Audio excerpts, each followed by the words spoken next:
दोस्तों, इस वक्त मैं नालंदा के कल्याण बिघा गांव में हूं। ये गांव मुख्यमंत्री नीतीश कुमार का पैतृक गांव है। यहीं से उनका परिवार निकलकर बख्तियारपुर पहुंचा था, जहां उनके पिता ने वैद्य का काम शुरू किया और बेहद प्रसिद्ध हुए। वहीं नीतीश कुमार का जन्म हुआ। तो जन्मभूमि नीतीश कुमार की भले ही बख्तियारपुर रही हो, लेकिन उनका जो पैतृक गाँव है वो नालंदा का कल्याण बिघा गाँव है। और मैं उसी गाँव में इस वक्त मौजूद हूँ। और आप देख सकते हैं कि यहाँ जब आप आएंगे कल्याण बिघा में, तो इस मंदिर से उनके घर की तरफ जाने वाली गली की शुरुआत होती है और फिर आप आते हुए इस तरह से यहाँ जाते हैं। मुख्यमंत्री जी का घर कौन सा हुआ? ये सफ़ेद घर। तो आप देख सकते हैं कि ये जो घर है वही मुख्यमंत्री नीतीश कुमार का घर है। आप यहाँ पे देख सकते हैं कि जल जीवन हरियाली के तहत घर के आगे में घर में ले चलूँगा आपको। यहाँ जल जीवन हरियाली के तहत यहाँ पे एक तालाब नज़र आता है जहाँ पे अच्छा खासा पानी है।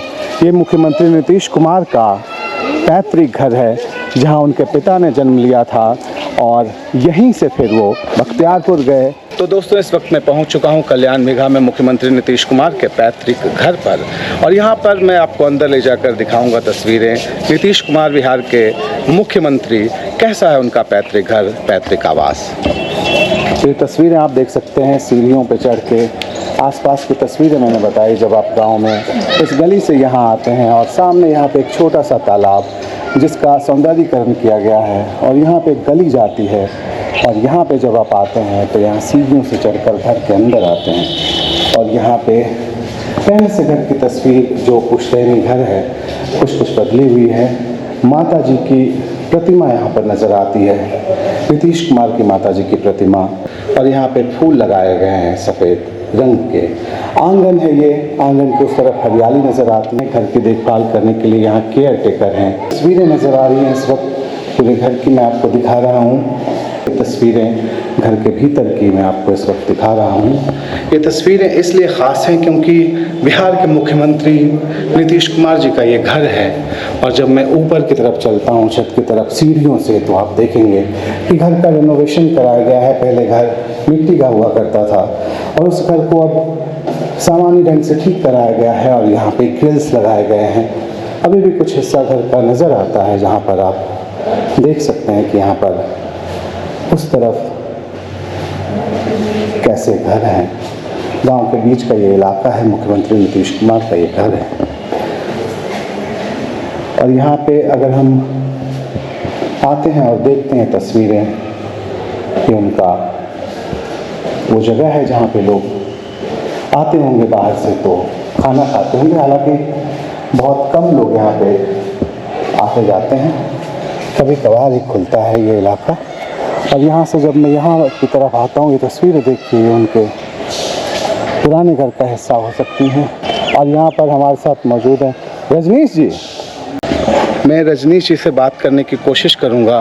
नया बनवे किया है ना रजनीश जी, जिस तरह की तस्वीर हम देखा करते हैं, मैं बख्तियारपुर के भी घर गया, बिल्कुल सादगी वाली तस्वीर नज़र आई मुझे। मुख्यमंत्री का घर जैसा था पहले, कुछ खपरेल जो हिस्सा था शायद समय के साथ उसको हटाया, हर जगह जा रहा है तो वहाँ पे हटाया गया है।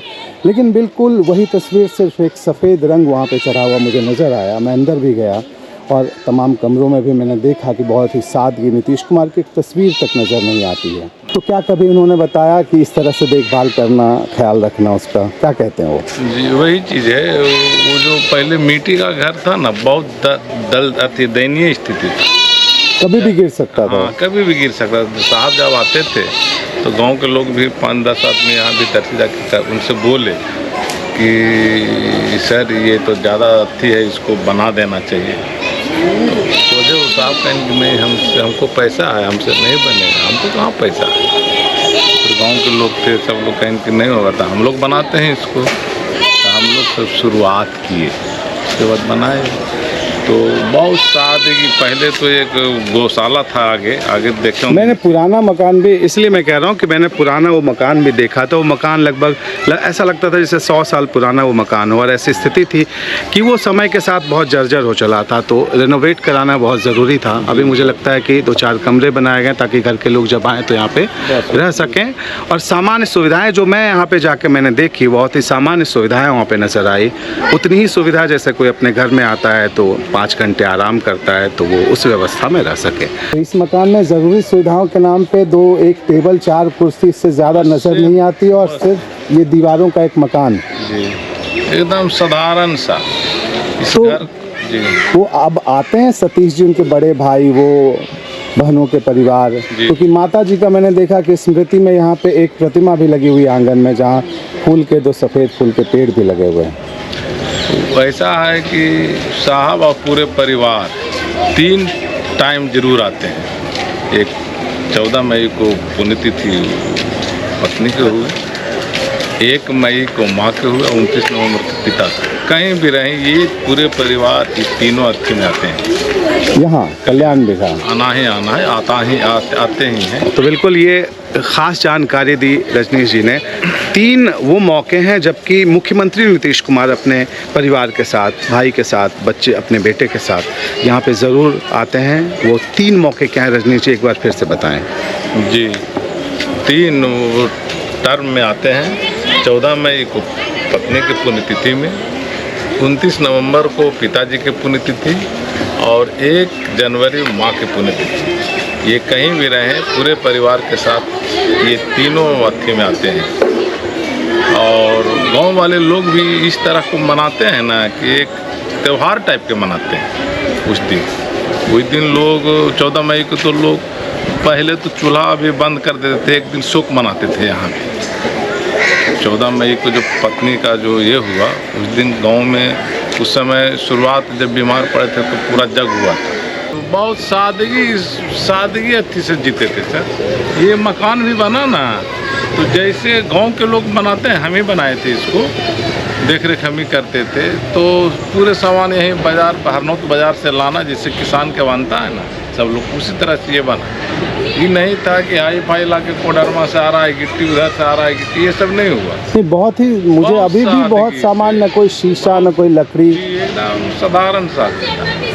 और ताला भी बहुत छोटा लगाया है। मैं ख़ास तौर पे दिखाना चाहूँगा कि ये सीढ़ी है, सत्ता की सीढ़ी चढ़कर जब नीतीश कुमार ऊपर पहुँचते हैं तो अगर मोह होता तो एक बड़ा सा ताला लगाते इसमें, क्योंकि मुख्यमंत्री का ये घर है, कोई आम आवास नहीं है। लेकिन आप देख सकते हैं कि ताला कितना बड़ा है। तो ये घर में क्या सामान होगा और उसको लेकर सुरक्षा की चिंता क्या होगी, आप खुद समझते हैं। हो सकता है कि ये दरवाज़ा कभी खुला भी मिले आपको।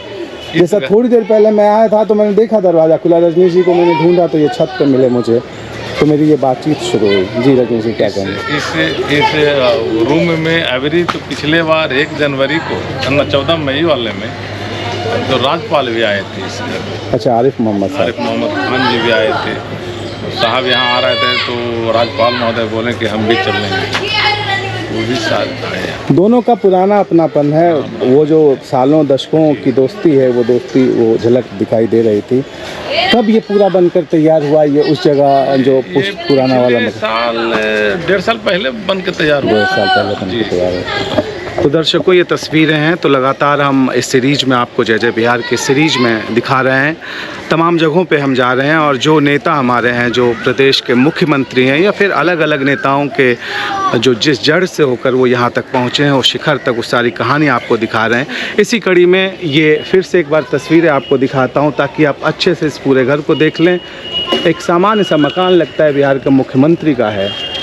बिहार के मुख्यमंत्री का ये वो मकान है जो उनके गांव में, अगर मैं चारों तरफ निगाह डालूं तो ऐसी बिल्डिंग्स, इससे बहुत सुंदर सुंदर बिल्डिंग्स यहाँ पे पहले से नज़र आती है।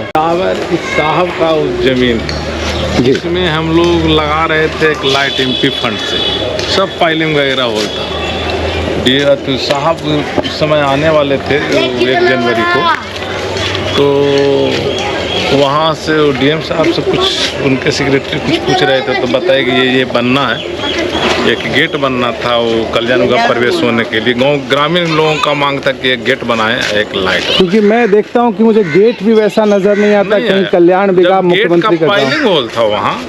तो जैसे ही साहब को सूचना हुआ तो वहाँ से ब्रेक करा दिया कि नहीं, गेट कौन कहा है बनाने, गेट काहे के लिए उतना खर्चा, कहीं काम हो जाएगा, विकास मुक्त कीजिए, गेट का कोई आवश्यकता नहीं। तो गेट बंद हो गया।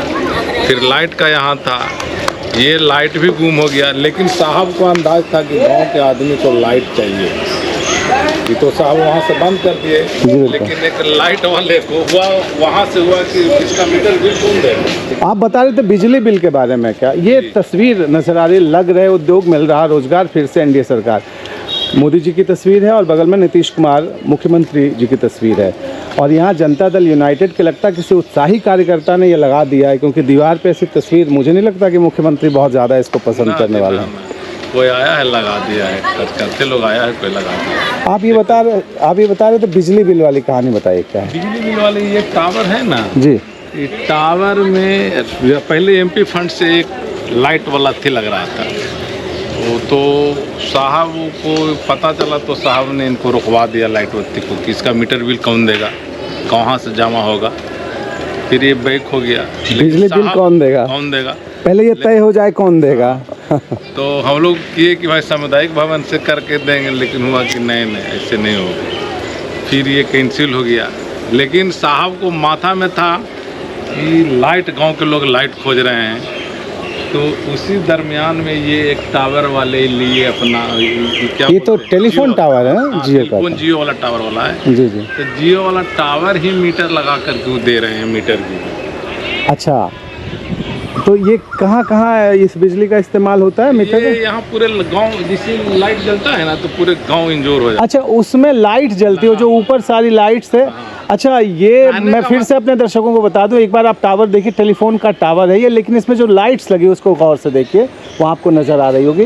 ये लाइट्स पूरे गांव को रोशन कर देती है शाम में। ये लगाने की जब बात हुई थी तो मुख्यमंत्री नीतीश कुमार ने कहा था मेरे गांव में चीज़ें लग तो रही हैं, लेकिन इसका बिल, आखिर बिल का इंतज़ाम कौन करेगा और नियमित तौर पर बिल कौन भरेगा सरकारी खजाने से। कहने का मतलब ये था कि वो नहीं चाहते थे कि बिल कोई जाए, भले मेरा गाँव, भले मेरे घर के बाहर की बात हो। तो यहाँ पे बिल के इंतजाम के लिए उन्होंने आपत्ति की कि इतना खर्च क्यों कर रहे हो। बाद में फिर इंतजाम कैसे हुआ? ये फिर टावर से हुआ, टावर वाले आप देते हैं। तो अब निजी कंपनी ने, जिसने ये टावर लगाया है, उसने अपनी तरफ से इतनी सुविधा दी है कि वो अपने टावर के ऊपर उसने रोशनी के लिए जो लाइट्स लगाए, उससे ये गांव रोशन होता है। तो बिजली बिल वाली ये समस्या मुख्यमंत्री जी की चिंता खत्म हुई कम से कम, कि बिल कौन देगा। यही चीज़ था। ये बात बहुत छोटी सी आपको लग रही होगी, लेकिन छोटी छोटी बातों से आप ये समझ सकते हैं कि किसी व्यक्ति का व्यक्तित्व क्या होता है। राजनीतिक तौर पर आप अगर अलग विचारधारा के व्यक्ति हैं तो नीतीश कुमार को लेकर कई बातें कह सकते हैं, लेकिन नीतीश हों चाहे कोई भी नेता हो, सबकी शख्सियत का कुछ ऐसा पहलू होता है जिससे हम सबको सीखने की ज़रूरत है। और नीतीश कुमार ने इस बिजली वाली बात जो आपको हमने बताई और लगातार रजनीश जी बता रहे थे, उससे आप समझ सकते हैं कि जब आप सार्वजनिक जीवन में आते हैं तो कितनी छोटी छोटी बातों का आपको ख्याल रखना होता है। क्योंकि अगर कोई आज नया मुखिया बनता है, नया विधायक बनता है, सांसद बनता है, तो सबसे पहले वो कोशिश ऐसी करता है कि उसके घर के आगे लगे जैसे पूरे शहर का माहौल बन गया हो। तो हमने ये लगातार देखा कि बख्तियारपुर में भी देखा, उनके घर के आगे सामान्य जो रोड है वही रोड है और जाम सामान्य ढंग से ही लगता है, क्योंकि वहाँ पे सकरा रास्ता है और वहाँ लोग आते जाते हैं। तो बस कल्याण बिघा की तस्वीरें दिखाने का मेरा मकसद यही था कि अगर आप राजनीति को, बिहार की राजनीति को समझना चाहते हैं तो सिर्फ आप विरोधियों के आरोपों से न समझें, राज्य की राजनीति को समझना चाहते हैं तो सिर्फ आप इन बातों से न समझें कि उनके बारे में क्या कहा जाता है, नहीं कहा जाता है। आप ज़मीन पे पहुंचकर देखें और इस तस्वीर को समझने की कोशिश करें कि छोटी छोटी बातें मिलकर लोगों को कितना बड़ा बना देती है। एक गांव का लड़का सीढ़ियां चढ़कर सत्ता के शिखर तक पहुंच जाता है। और फिर से ये तस्वीर देखिए, ये है मुख्यमंत्री नीतीश कुमार का घर और ये है उनका गांव कल्याण बिघा। 360 डिग्री की ये तस्वीरें एक बार फिर से देख लीजिए, ताकि आपको ये समझ में आएगा कि कितनी लगदग इस जगह पर है और कितनी सादगी है या नहीं है। बस मुख्यमंत्री के घर के नाम पर इतना ही, और आज कल्याण बिघा से इस खबर में भी इतना ही। लगातार हम आपको ऐसी ही तस्वीरें दिखाते रहेंगे। पूरे बिहार में मैं घूम रहा हूं और आपको दिखा रहा हूं वो तस्वीरें जो तस्वीरें आपको प्रेरित करें और बिहार को समझने में मदद करें, ताकि आप आने वाले बिहार विधानसभा चुनाव की रंगत, उसके तापमान और उसके घमासान का मतलब समझ पाएँ, सिर्फ कहने सुनने की बात न रह जाए। फिलहाल के लिए इतना ही, धन्यवाद।